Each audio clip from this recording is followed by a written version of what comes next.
बच्चों acid base and salt का ये 5वां लेक्चर है जिसमें हम बात करने वाले हैं बच्चों पीएच मान और जल का आयनिक गुणनफल क्या होता है। तो बच्चों वीडियो को अंत तक जरूर देखें। तो पहले बात करेंगे बच्चों जल का आयनिक गुणनफल क्या होता है। जल का आयनिक गुणनफल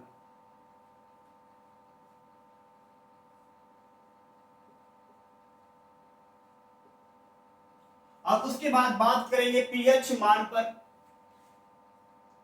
पीएच मान, पीएच वैल्यू।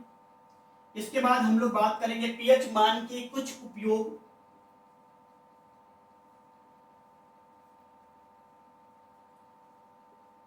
दैनिक जीवन में उपयोग बोल सकते हो।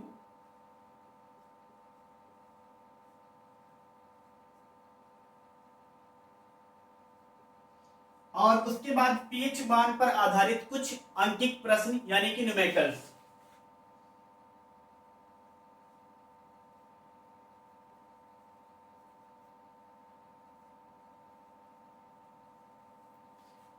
आंकिक प्रश्न बच्चों,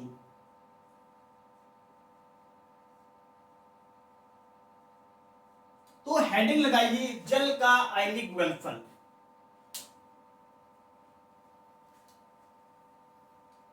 जल का आयनिक गुणनफल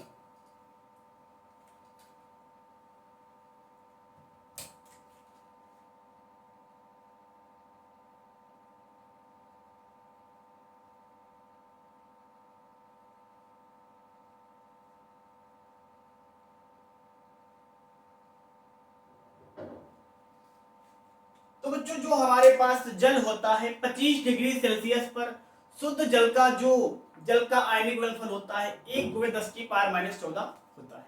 तो इसी के बारे में हम लोग इस टॉपिक पर बात करने वाले हैं। तो जो हमारे पास बच्चों जल होता है, शुद्ध जल 25 डिग्री सेल्सियस पर अपने आयनों में कुछ ना कुछ अपने आयनों में टूटा रहता है, यानी कि H+ और OH- में टूटता है।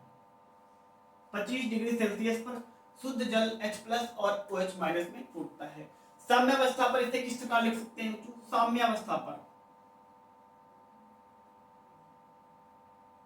ये बच्चों 11th का टॉपिक है, आपको केमिस्ट्री में 11th में बताया जाएगा। तो साम्यावस्था पर K बच्चों एक साम्यावस्था स्थिरांक होता है। H+ का सांद्रक इंटू OH- का सांद्रक अपान में बच्चों पूरा जो हमारे पास जल होता है उसका सांद्रक H2O जल का सांद्रक। यहां से लिख लोगे बच्चों के H2O H+ इंटू OH-। तो यदि आपको जल के आयनिक गुणन की परिभाषा लिखना है तो इस तरीके से लिख सकते हो। निश्चित ताप पर जल के आयनिक गुणन की परिभाषा आप लिख लीजिए। निश्चित ताप पर H+ और OH- की सांद्रता का गुणनफल स्थिर रहता है या नियत रहता है।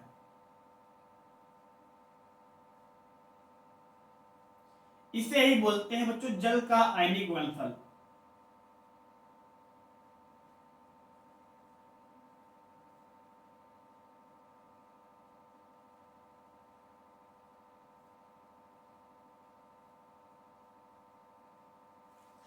याद रखना बच्चों जो जल का आयनिक गुणनफल होता है 1/10⁻⁻14 होता है। ये शुद्ध जल का होता है और 25 डिग्री सेल्सियस ताप पर होता है।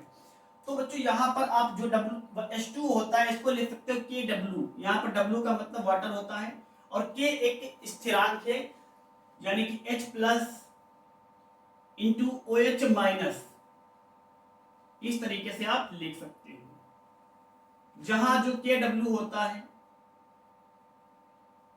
KW जल का आयनिक गुणनफल होता है। जल का आयनिक गुणनफल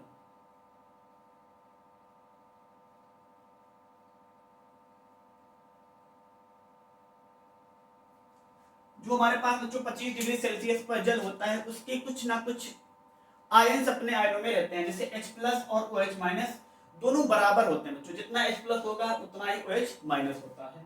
तो इस साम्यावस्था पर इसको इस तरीके से लिख सकते हो। 11th का टॉपिक है, आपको रासायनिक साम्यावस्था में बताया जाएगा। तो K equal to H plus का सांद्रक OH माइनस का सांद्रक और में जल का सांद्रक लिख सकते हो यहाँ पर, या आप यहाँ पर ना भी लगाओ तो चलेगा। और यहाँ पे हो जाएगा KH2H plus OH minus KWH plus into OH minus. तो यहाँ पर KW है जल का आयनिक घनत्व होता है, यानी कि 25 डिग्री सेल्सियस पर 25 डिग्री सेल्सियस पर शुद्ध जल का आयनिक घनत्व, शुद्ध जल का आयनिक घनत्व, शुद्ध जल का आयनिक घनत्व बच्चों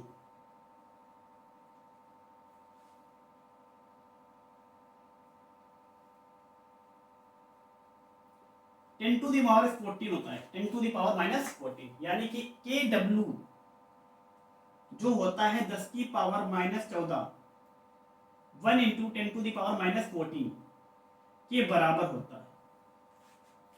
इसे बच्चों मान लेते हैं इक्वेशन फर्स्ट, इक्वेशन फर्स्ट। अब क्या होगा ध्यान से सुनो, जो हमारे पास होगा यहां से, इसको थोड़ा सा हम साफ कर रहे हैं, जो यहाँ पर थ्योरी लिख रखी है हमने, उम्मीद है आपने नोट कर ली होगी।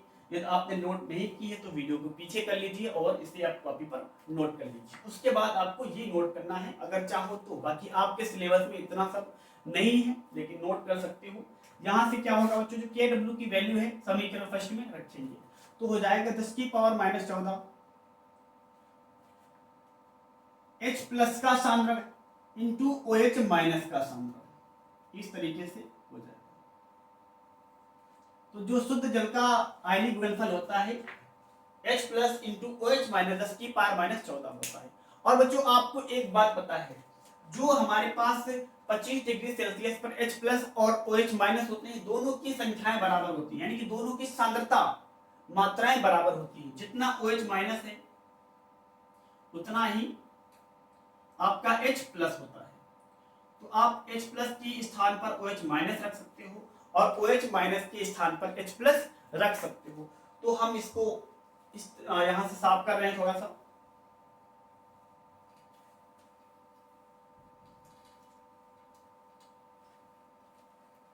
ये जो लिखा था बच्चों इसको देखो आप यहां से, अगर आपको नोट करना है तो वीडियो को पॉज कीजिए और नोट कर लीजिए। अब यहां से बात को समझेगा, क्या होता है H प्लस का सांद्रक इंटू OH माइनस का सांद्रक। यहां से बच्चों जो H प्लस और OH माइनस की सांद्रताएं होती हैं बराबर होती हैं, इसलिए आप H प्लस के स्थान पर OH रख सकते हो और OH के स्थान पर H प्लस रख सकते हो। तो यहां से हम क्या करेंगे बच्चों, OH के स्थान पर हम रखेंगे H प्लस, H प्लस। अब यहां से क्या होगा, यहां पर वही वैल्यू रहेगा। अब यहां पर हो जाएगा H प्लस का स्क्वायर, H प्लस का स्क्वायर बोल सकते हो इस तरीके से। यहां पर क्या होगा 10 की पावर माइनस 14, ये स्क्वायर उधर भेज देंगे तो रूट लग जाएगा, root 10 to the power minus 14 इस तरीके से। और आपको पता है रूट के अंदर आप इसको इस तरीके से लिख सकते हो, रूट 10 की पावर माइनस 7 गुणे 10 की पावर माइनस 7। ये रूट के अंदर दो बार इस तरीके से इसको आप लिख सकते हो, क्योंकि आधार बराबर है तो जो घातें होती हैं ऐड हो जाती हैं, तो इस तरीके से हो जाएगा 10 की पावर माइनस 14। तो जो ये लिखा है वो सेम सेम दोनों बातें हैं। तो यहाँ पर लिख देंगे बच्चों H प्लस का सांद्रक 10 की पावर माइनस 7 इंटू 10 की power minus 7, H plus equal to 10 की पावर माइनस 7, क्योंकि रूट में कोई चीज अगर दो बार होती है तो एक बार बाहर आ जाती है। तो यहाँ से बच्चों जल का जो आयनिक घनत्व में H प्लस की मात्रा होती है, या H प्लस जो आयन होता है 10 की पावर माइनस 7 के बराबर होता है। अब जब H प्लस 10 की पावर माइनस 7 हो गया तो OH माइनस भी बच्चों कितना हो जाएगा, वो भी 10 की पावर माइनस 7 हो जाएगा, क्योंकि दोनों की सांद्रताएं कैसी होती हैं, जल के आयनिक घनत्व शुद्ध जल में 25 डिग्री सेल्सियस पर H प्लस और OH माइनस दोनों बराबर होती हैं।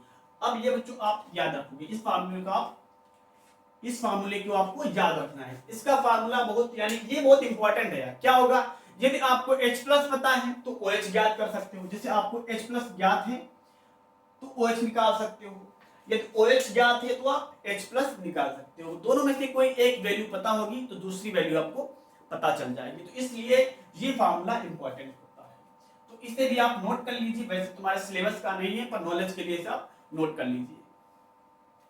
अब बात करने वाले हैं बच्चों हमारे पास जो जल का आयनिक गुणनफल होता है वो आपके पीएच मान में आगे काम आएगा, इसलिए हमने पहले बात की थी जल के आयनिक गुणनफल की। तो उम्मीद है आपको यार ये समझ में आया होगा कि स्थिर ताप पर जो हमारे पास जल होता है उसमें H प्लस और OH माइनस की सांद्रताओं का गुणनफल नियत रहता है, उससे ही बोलते हैं जल का आयनिक गुणनफल। अब ध्यान से बच्चों सुनो, ये जो हमारे पास H प्लस और OH माइनस 10 की पावर माइनस 14 के बराबर आया है, ये 25 डिग्री सेल्सियस पर होता है और शुद्ध जल का होता है, शुद्ध जल का होता है। यदि आप ताप बढ़ा दोगे तो सांद्रताएं भी बदल जाएंगी, यानी कि जो हमारे पास जल का आयनिक गुणनफल होता है KW, जो KW होता है 10 की पावर माइनस 14, ये बच्चों 25 डिग्री सेल्सियस पर और शुद्ध जल का होता है। यदि आप तापमान बढ़ा दोगे या जल शुद्ध नहीं होगा तो इसकी वैल्यू बदल जाएगी। इसलिए याद रखना जो हमारे पास जल का आयनिक गुणनफल 10 टू द पावर माइनस 14 है, ये 25 डिग्री सेल्सियस पर और शुद्ध जल का आयनिक गुणनफल होता है। आप ताप को चेंज करोगे या जल का आयन यानी जो शुद्ध जल है उसमें आप एसिड मिला दोगे या बेस मिला दोगे तो हमारे पास ये आयनिक गुणनफल चेंज हो जाएगा। तो अब बात करेंगे बच्चों हम लोग पीएच मान पर, हेडिंग लगाइए पीएच वैल्यू, पीएच मान। तो पहले ओरल बात कर लें कि पीएच मान क्या होता है। तो बच्चों आपको पता है अम्ल और क्षार को तो आपको हमने बता दिया था इसके पहले वीडियो में कि अम्ल और क्षार क्या होते हैं। तो जो हमारे पास अम्ल होता है, क्षार होता है, किसी विलयन की अम्लीयता, किसी विलयन की अम्लीयता या क्षारीयता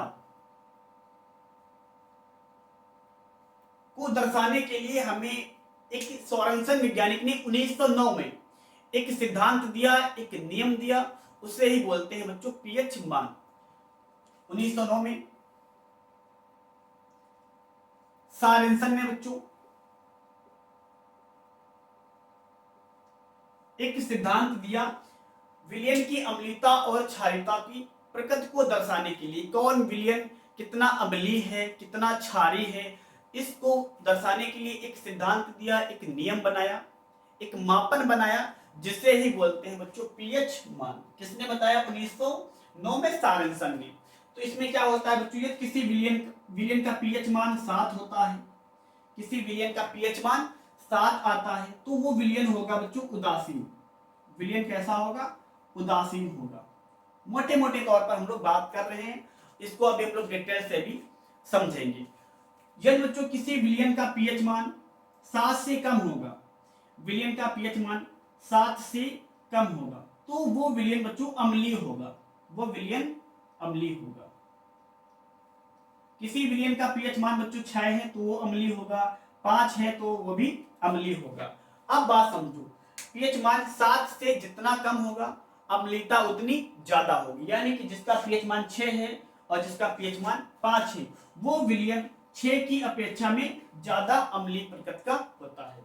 तो और बच्चों तीसरी बात क्या बताया, यदि पीएच मान 7 से अधिक है, पीएच मान 7 से अधिक है तो वो विलयन क्षारीय होगा, वो विलयन क्षारीय होगा। कोई विलयन है जिसका पीएच मान 8 है, 9 है, 10 है, तो पीएच मान जितना अधिक होगा, 7 से जितना अधिक होगा, विलयन की क्षारीयता उतनी प्रबल होगी। यानी कि 8 की तुलना में जिसका पीएच मान 9 है वो ज्यादा क्षारीय है, और 9 की तुलना में जिसका पीएच मान 10 है तो 10 वाला विलयन अधिक क्षारीय होगा। तो मोटे मोटे तौर पर ये बातें सोरेनसन ने बताई। अब क्या होता है पीएच मान, इसकी हेडिंग बच्चों आप नोट कर लीजिए, हो सकता है पेपर में 1-2 नंबर की इसकी परिभाषा आपसे पूछी जाएगी।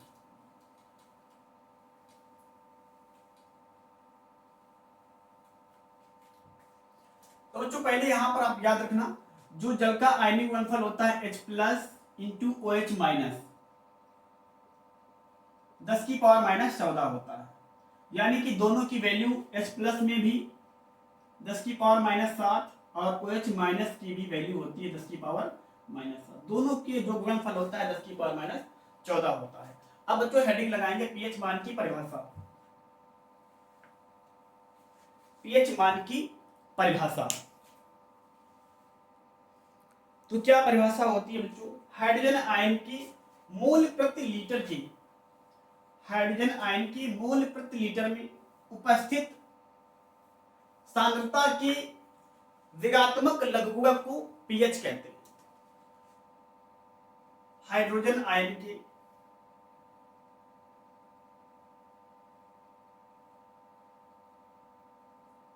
हाइड्रोजन आयन की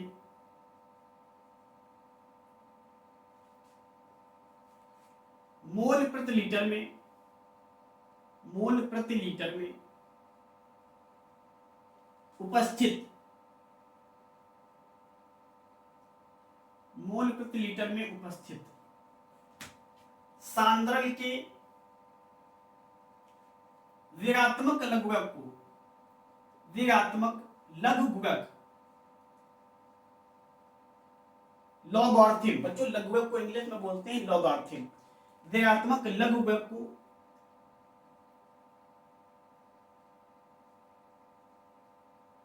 पीएच कहते हैं।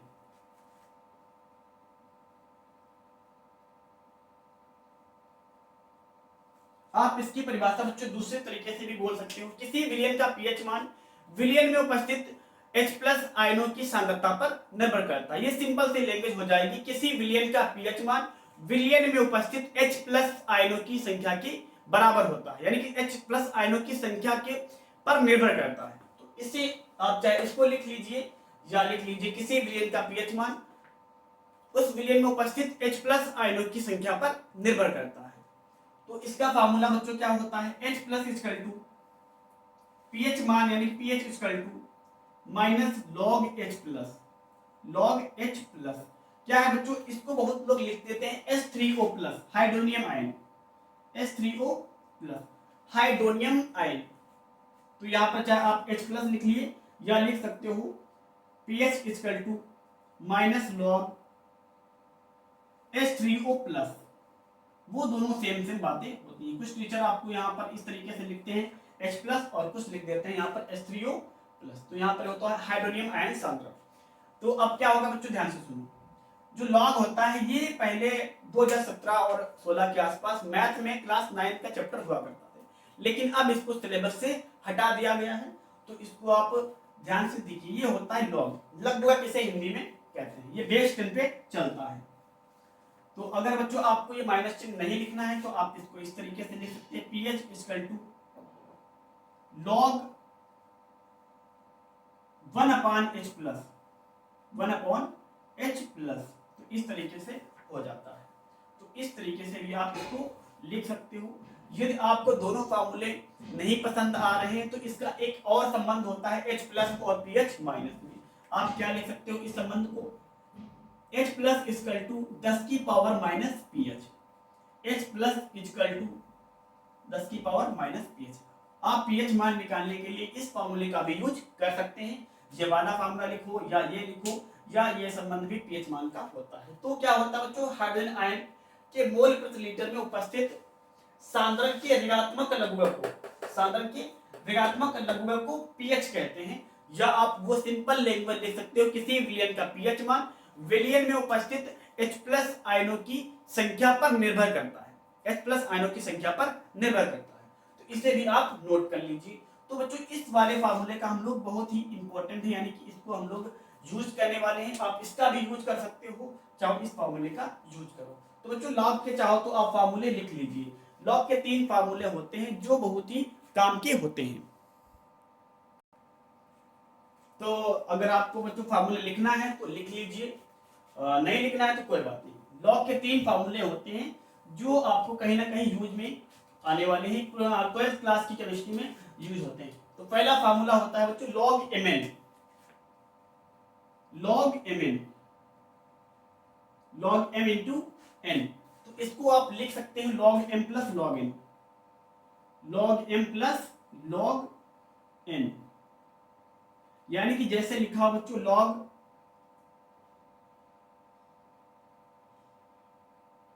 2 गुए 5 लिखा हो तो इसको लिख सकते हैं log 2 प्लस log 5, इस तरीके से लिख सकते हो। तो एक फार्मूला ये होता है। दूसरा फार्मूला क्या होता है बच्चों, log m की पावर n, log m की पावर n, m की पावर n, उसे लिख देते हैं बच्चों n log m, n log m, यानी कि जैसे लिखा हो log 2 की पावर 3 तो हो जाएगा 3 log 2, 3 log 2, इस तरीके से। एक जो बच्चों लास्ट फार्मूला होता है वो होता है log m upon n, log m upon n। जैसे बच्चों यहाँ पर प्लस इनटू में होता है तो प्लस में होता है, पावर में होता है तो n log m हो जाता है, यदि डिवाइड में होता है तो माइनस में हो जाता है, log m minus log n। इस तरीके से बच्चों 3 फार्मूले लॉग के होते हैं, आप इनको लिख लीजिए। तो बच्चों लॉग जो होता है बेस 10 में वैल्यू दे रखा होता है बुक्स में, इन तीनों फार्मूले का उपयोग होने वाला है अगर आपको लॉग में सवाल को सॉल्व करना है तो अब बच्चों बात करेंगे हम लोग कुछ पीएच मान पर आधारित क्वेश्चंस, यानी कि h प्लस दे रखा होगा तो OH बोलेगा ज्ञात कीजिए। 3 तरह के न्यूमेरिकल्स हो सकते हैं बच्चों, h प्लस होगा तो बोल देगा पीएच मान ज्ञात करो, दूसरा पीएच मान दे देगा बोलेगा h प्लस ज्ञात करो, चौथा क्या होगा पीएच मान दे देगा बोल देगा OH मान ज्ञात करो। तो 3 तरीके के न्यूमेरिकल्स हो सकते हैं, और भी तरीका हो सकता है, बिल्कुल इजी न्यूमेरिकल्स होते हैं, आप लगा सकते हो। तो पहला न्यूमेरिकल बच्चों लिख लीजिए आप कॉपी पर, यदि किसी विलयन का पीएच मान 10 की पावर, यदि किसी विलयन का H प्लस आयन, यदि किसी विलयन का H प्लस आयन 10 की पावर माइनस 3 है तो विलयन का पीएच मान ज्ञात कीजिए, तो विलयन का पीएच मान ज्ञात कीजिए। तो पहला बच्चों न्यूमेरिकल्स ये है। विलयन का आपको 2 ही फार्मूले यूज करने हैं, पहला formula H plus equal to 10 की पावर माइनस पीएच, दूसरा formula H plus into OH minus 10 की पावर माइनस 40। तो बच्चों ये दोनों ही फार्मूले आपको यूज करना है। बेसिकली बच्चों आपको ये वाला फार्मूला तब यूज करना रहता है जब आपको सवाल में OH दे रखा हो या OH पूछा जाए, इसके अलावा इस फार्मूले का अधिक यूज नहीं होता है। कब होता है फिर से सुन लो, इस फार्मूले का यूज आप तब करोगे जब आपको OH पूछा जाए या OH आपको दे दिया जाए, OH की वैल्यू पता होगी तब ये फार्मूला यूज होगा, यदि आपको OH की वैल्यू ज्ञात करनी होगी तब इस फार्मूले का यूज होगा, वरना इसी फार्मूले का यूज होगा। अगर बच्चों आपको लॉग की वैल्यू दे रखी है, यदि वैल्यू लॉग में दे रखी है तो उस वाले फार्मूले का आप उपयोग करोगे जो था pH equal to minus log H plus, pH equal to minus का लॉग H प्लस। यदि बच्चों वैल्यू आपको लॉग में दे रखी है तो इस फार्मूले का यूज करोगे। तो इस फार्मूले का यूज आपको पता हो गया कब करना है, जब आपको OH माइनस दे रखा हो या आपसे OH माइनस पूछा जाए। तो फिलहाल यहाँ पर ऐसा कुछ नहीं है क्योंकि आपको H प्लस दे रखा है, pH निकालना है, तो इस फार्मूले का यूज नहीं करना है। तो किसका करना है बच्चों, इसका यूज करना है क्योंकि वैल्यू लॉग में नहीं दे रखी है। तो इसको लगाएंगे बच्चों H प्लस इक्वल टू 10 की पावर माइनस pH। यहाँ से H प्लस कितना दे रखा है बच्चों, 10 की पावर माइनस 3, 10 की पावर माइनस 3 इक्वल टू 10 की पावर माइनस pH। आपको मैथ में एक नियम आता हो, यदि आधार बराबर होती हैं तो घातें भी बराबर होती हैं। पता होगा बच्चों, यदि आधार बराबर हो, यदि आधार बराबर हो तो जो घातें होती हैं बच्चों वो बराबर होती है। जैसे यहाँ पर x घात 3, यहाँ पर भी x घात y। तो बच्चों यहाँ पर आधार क्या है, दोनों में आधार बराबर है तो घातें भी दोनों की बराबर होंगी, यानी कि y इक्वल टू 3 आंसर आपका हो जाएगा। कब होता है, जब आधार बराबर होती है तो घातें भी बराबर होती है, मैथ का रूल होता है। तो इसे आप नोट कर लीजिए, यदि आपको नहीं आता है तो बहुत अच्छी बात है यार। अब यहाँ से क्या होगा, आधार दोनों में बराबर है तो घातें भी क्या हो जाएंगी बराबर। माइनस 3 इक्वल टू माइनस का pH, यहाँ से माइनस माइनस कैंसिल, तो pH बच्चों कितना आ जाएगा 3। तो हमारे पास जो दे रखा था किसी विलयन का H प्लस आयन, तो आपको पता हो गया होगा कि जो हमारे पास विलयन था वो अम्लीय होगा या क्षारीय होगा। तो बच्चों यहाँ पे pH मान कितना आया है, 3 आया है। यदि pH मान 7 से कम है तो विलयन बच्चों कैसा होता है, अम्लीय होता है। तो जो विलयन था वो कैसा था, अम्लीय था। तो ये आंसर आपका हो जाएगा। दूसरा बच्चों न्यूमेरिकल लिख लीजिए, किसी विलयन का OH माइनस सांद्रक, किसी विलयन का हाइड्रोक्सी आयन सांद्रक 10 की पावर -5 है, तो विलयन का पीएच मान ज्ञात कीजिए। किसी विलयन का हाइड्रोक्सी आयन सांद्रक 10 की पावर -5 है, तो विलयन का पीएच मान ज्ञात कीजिए। तो अब यहां पर देखो बच्चों क्या है, OH माइनस आपको दे रखा है, H plus into OH minus 10⁻14, और दूसरा होता है H प्लस इक्वल टू 10 की पावर -pH। तो ये दोनों फार्मूले होते हैं। अब आपको OH माइनस दे रखा है, बोल रहा है pH मान ज्ञात करो। तो आपको पता है pH कब ज्ञात कर सकते हो, जब आपको H प्लस पता होगा। pH कब निकाल सकते हो, जब आपको H प्लस पता होगा। तो इस वाले फार्मूले की सहायता से पहले क्या करेंगे, H प्लस निकाल लेंगे और उसके बाद pH मान निकाल लेंगे। तो हमने कहा था बच्चों इस फार्मूले का यूज तभी करना है जब आपको OH दे रखा हो या आपसे OH पूछा जाए। तो यहां से पहले बच्चों OH की सहायता से किसका मान निकालेंगे, H प्लस का, उसके बाद pH मान निकाल लेंगे। तो यहां से करेंगे H plus into OH minus 10 की पावर -14, H प्लस कितना है बच्चों 10⁻⁵, OH माइनस कितना है 10⁻⁵। तो H प्लस इसी तरह के रखेंगे, तो 10 की पावर -5, 10 की पावर -14, ये उधर जाएगा बच्चों। H प्लस इक्वल टू 10 की पावर -14 इंटू 10 की पावर प्लस का 5, प्लस का क्या हो जाएगा बच्चों 5 हो जाएगा। तो यहां से H प्लस आ जाएगा 10 की पावर -9, तो ये आ गया बच्चों H प्लस आ गया। अब हमें निकालना क्या है, pH मान निकालना है। तो यहां से हो जाएगा H प्लस इक्वल टू 10 की पावर -pH, यानी कि 10 की पावर -9, 10 की पावर -pH। आधार बराबर है तो घाते भी बराबर होंगे, यानी कि pH इक्वल टू 9, यानी कि जो विलयन का pH मान आया है कितना आया है, 9 आया है। तो बच्चों विलयन कैसा होगा, सीधी सी बात है, pH मान 7 से अधिक है तो जो हमारे पास विलयन होगा वो क्षारीय प्रकृति का होगा। विलयन कैसा होगा, क्षारीय प्रकृति का होगा। तो इसे भी आप नोट कर लीजिए। अब लास्ट सवाल बच्चों, आपको pH मान दे रखा होगा, अब बोलेगा H प्लस या OH माइनस ज्ञात कीजिए। pH दे देगा, H प्लस या OH माइनस आपसे पूछ लेगा।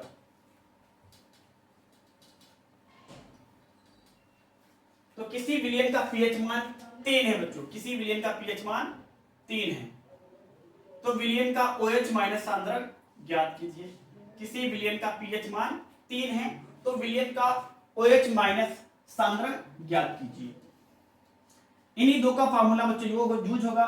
लॉग वाले फार्मूले तब यूज होंगे जब वैल्यू आपको लॉग में दे रखी होगी।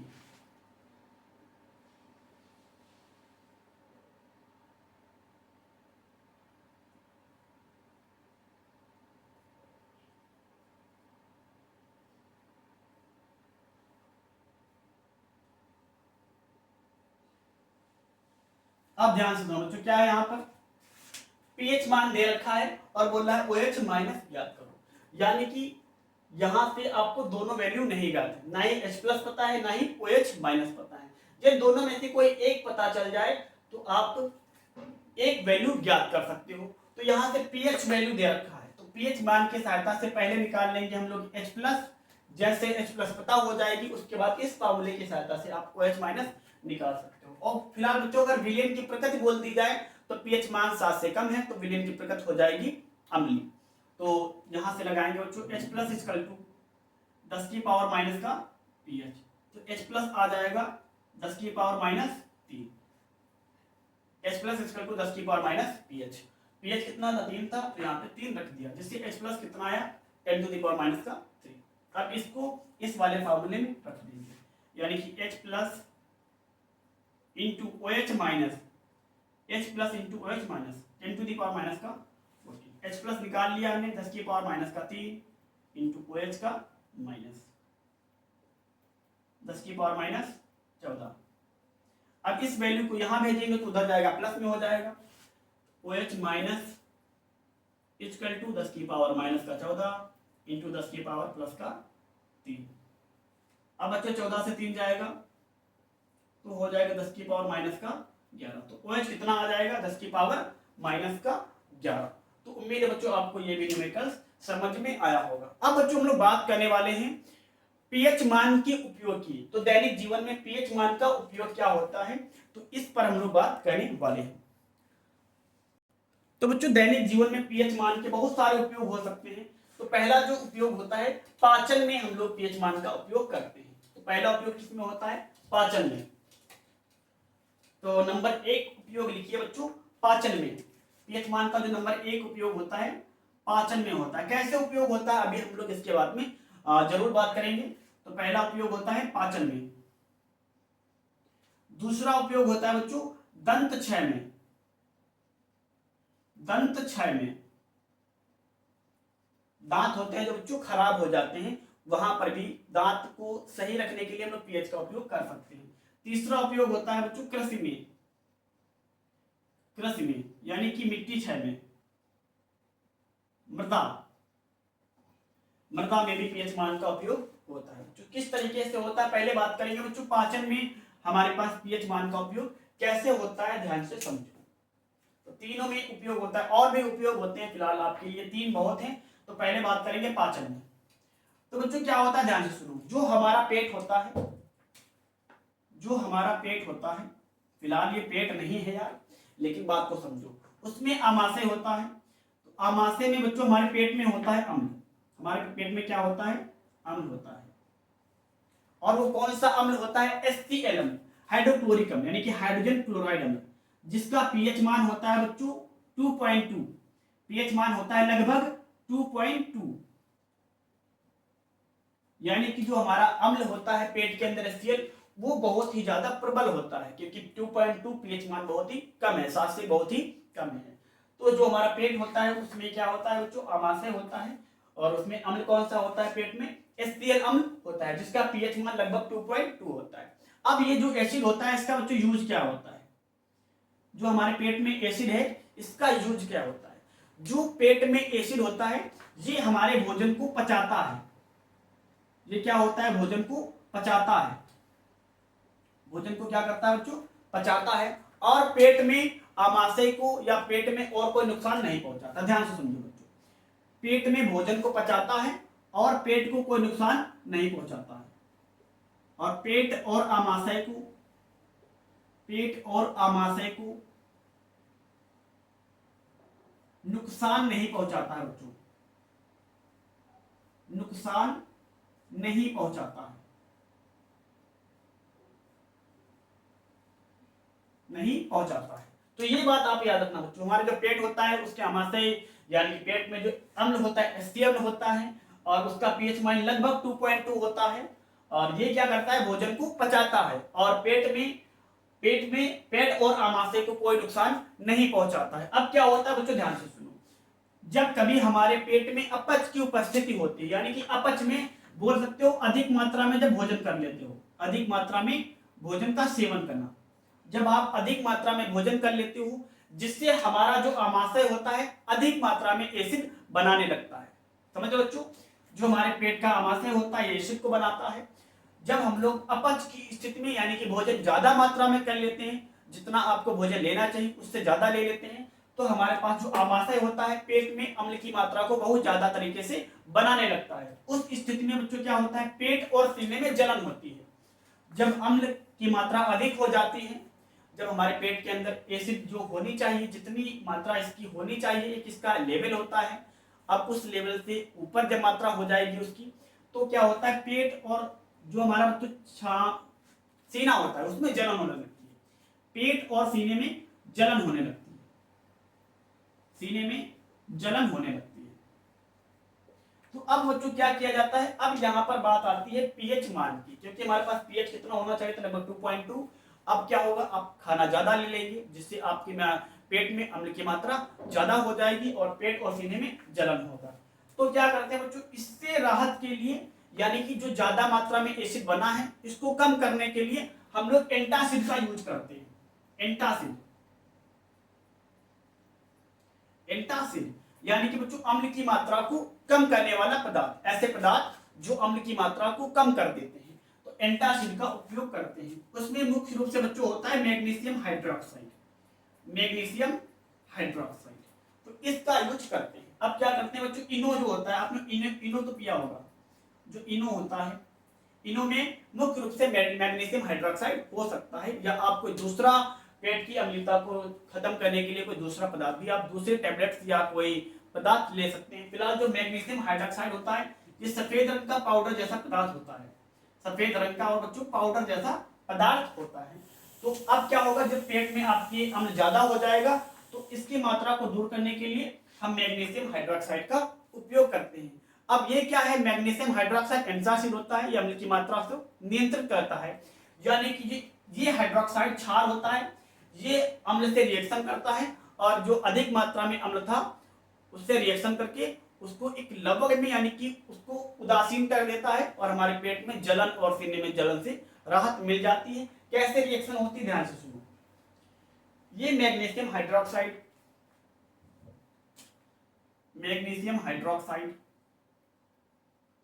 HCl से रिएक्शन करता है। बच्चों आपको बताएं, हमने पीछे बता रखा है, जब कभी भी अम्ल और क्षार आपस में रिएक्ट होता है तो उससे साल्ट और वाटर हमेशा बनता है, साल्ट और वाटर हमेशा बनता है। तो यहां से क्या होगा बच्चों, Mg पर प्लस का 2 चार्ज होता है और Cl पर माइनस का 1 चार्ज होता है। जब वैलेंसी यानी कि जब आयन बराबर ना हो तो एक दूसरे के विपरीत यानी कि उल्टा हो जाते हैं, यानी कि जो इसका 2 था क्लोरीन को मिलेगा और इसका 1 Mg को मिल जाएगा, जिससे बनेगा MgCl2। यहाँ पर 2 क्लोरीन होगा तो लगाएंगे बच्चों हम लोग 2, कितना लगा देंगे, 2 लगाएंगे। अब इधर क्या बचा है, 2 OH बचा हुआ है, क्योंकि मैग्नीशियम तो यहाँ पे हो गया, 2 OH बचा है और इधर HCl में 2 H इसके साथ में इस तरीके से जुड़ जाएगा, जिससे बन जाएगा बच्चों 2 वाटर यानी कि 2H2O। तो इस तरीके से बच्चों मैग्नीशियम क्लोराइड बन जाता है, यानी कि जो हमारे पेट में अम्ल की अधिक मात्रा थी वो अब लवण के रूप में बाहर चली जाएगी, जिससे हमारे पेट में और सीने में जलन से मुक्ति मिल जाएगी। तो इस तरीके से बच्चों पीएच मान का यहाँ पर उपयोग होता है। दूसरा उपयोग बच्चों क्या होता है, दंत क्षय में। दंत क्षय में भी आपको पीएच मान का यूज कर सकते हो। दंत क्षय में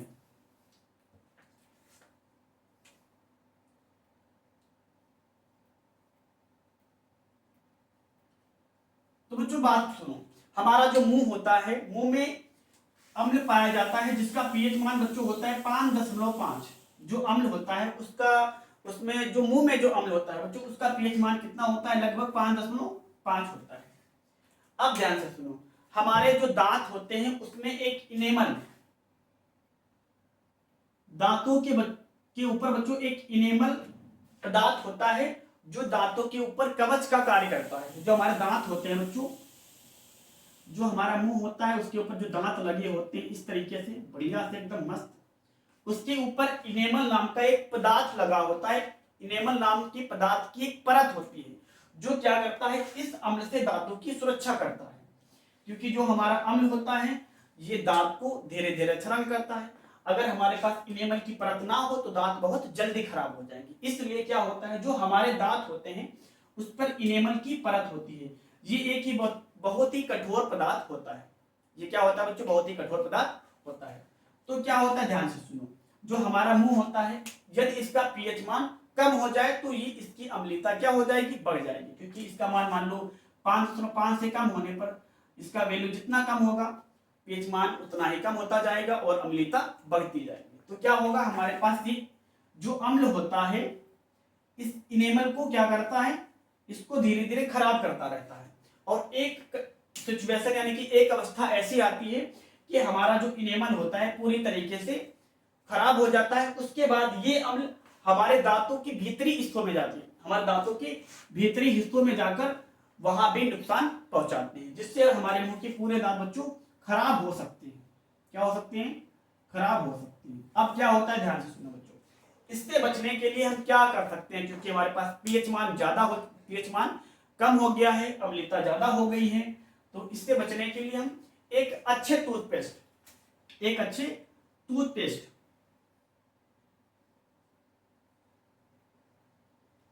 जिसमें बच्चों अच्छी मात्रा में क्षार मिला हो, अच्छी मात्रा में यानी कि बोल सकते हो उचित मात्रा में क्षार हो, उचित मात्रा में बच्चों बेस मिला हो, तो उससे आपको ब्रश करना चाहिए। इससे बचने के लिए बच्चों क्या कर सकते हो, क्योंकि हमारे पास यहाँ पे पीएच है कम हो चुका है, 5.5 से, या ये वाला भी होता है जो 5.5 भी होता है, वो भी दांतों के इनेमल को खराब करता है, दांतों को खराब कर सकता है। तो ये वाला भी हानिकारक हो जाता है। यदि इससे और कम होगा तो वो ऑलरेडी दांतों को खराब करेगा। ये वाला तो खराब करता ही है, यदि और कम होगा तो दांतों को जल्दी खराब कर देगा। तो इन सब चीजें बचने के लिए हमें एक अच्छे टूथपेस्ट जिसमें बेस अच्छी मात्रा में हो, पर्याप्त मात्रा में हो, क्योंकि आपको बेस पता है क्या करता है, अम्ल से रिएक्शन करता है और उसको उदासीन बना देता है। तो ऐसे टूथपेस्ट का यूज करना चाहिए। और बच्चों क्या कर सकते हो, खाना खाने के बाद दांतों में अच्छी तरीके से कुल्ला कर लेना चाहिए। आप जितनी भी बार खाना खाते हो अच्छी तरीके से पानी से कुल्ला कर लेना चाहिए। और बच्चों सोने से पहले हमें टूथपेस्ट जरूर करना चाहिए। तो इस तरीके से यहाँ पर पीएच मान का उपयोग हो जाता है। यदि आपको बच्चों पीएच मान 5.5 या इससे कम है तो आपको डॉक्टर से सलाह लेनी चाहिए। एक अच्छे टूथपेस्ट की आपको आवश्यकता है। और जो बच्चों तीसरा उपयोग होता है कृषि में, यानी कि मिट्टी में, कृषि या बोल सकते हो बच्चों मिट्टी। तेरी मिट्टी में मिल जामा अगर बनके में खेल जामा इतनी सी है दिल की आत्मा। तो बच्चों आपने गाना तो सुना ही होगा केसरी का, तेरी मिट्टी में मिल जामा गुल बनके में खिल जामा। खैर छोड़ो फिलहाल, अब बात करते हैं बच्चों हम लोग कृषि यानी कि मिट्टी की। मिट्टी में किस तरीके से पीएच मान कार्य करता है। आपको पता है एसिड रेन यानी कि अम्ल वर्षा, जो अम्ल वर्षा होती है बच्चों, अम्ल वर्षा का पीएच मान बच्चों बहुत कम होता है। जब ये अम्ल वर्षा होती है, बरसात की शुरुआती दिनों में 3, 4, 5 बार जो वर्षा होती है शुरुआत की, उसमें ही ज्यादा मात्रा में होता है। तो ये क्या करता है बच्चों, हमारी जब मिट्टी में जाता है, जो खेत होती है, जो हमारा खेत होता है, जय जवान जय किसान का नारा तो बच्चों आपने सुना ही होगा, आप उस पर अमल भी करते होंगे। तो हमारे पास किसानों के पास जो बच्चों भूमि होती है, इस पर जब एसिड रेन होती है, पिचिक पिचिक पिचिक पिचिक पिचिक पिचिक पिचिक पिचिक पिचिक पिचिक पिचिक, तो एसिड रेन बच्चों क्या करती है, हमारी मिट्टी के पीएच को खराब कर देती है।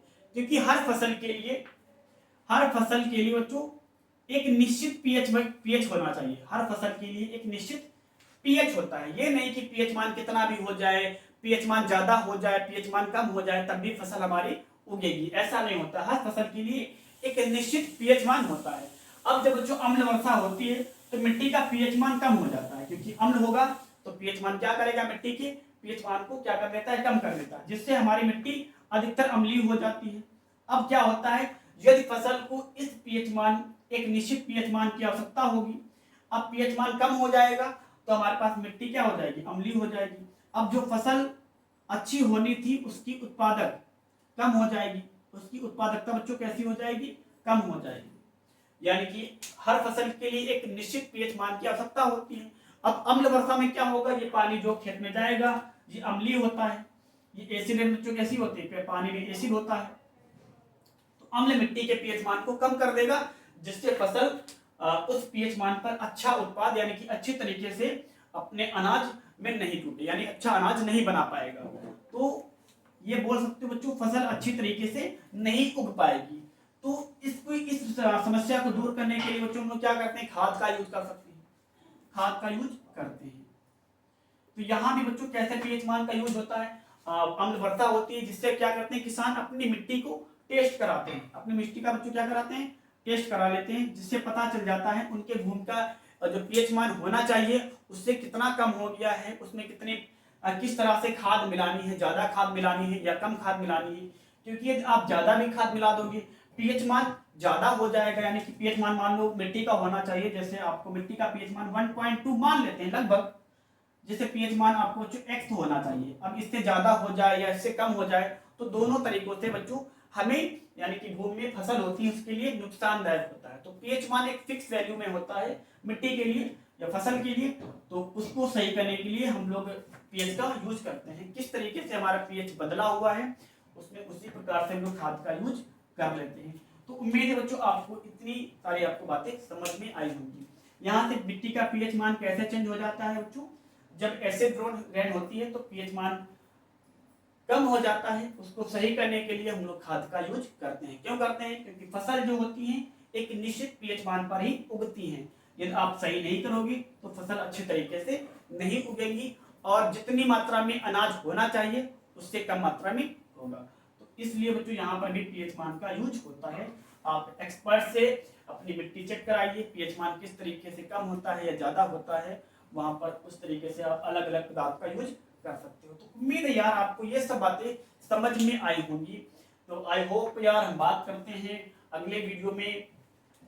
हमने बात तो कर ली है लगभग कि आज हमने लवण जल अपघटन के बारे में सीखा, पीएच मान के बारे में सीखा, पीएच मान के कुछ न्यूमेरिकल्स जो पेपर में आ सकते हैं वैकल्पिक क्वेश्चन में और उसके बाद हम लोग पीएच मान के उपयोग। अगले वीडियो में बच्चों हम लोग बात करेंगे साल्ट क्या होते हैं, यानी कि लवण क्या होता है, और उदासीनीकरण अपक्रिया के बारे में भी सीखेंगे। तो बच्चों एंजॉय करो, वीडियो को लाइक करो और चैनल को सब्सक्राइब करो। यदि अभी तक अपने दोस्तों में शेयर नहीं किया है तो इसे अपने दोस्तों में शेयर जरूर करो।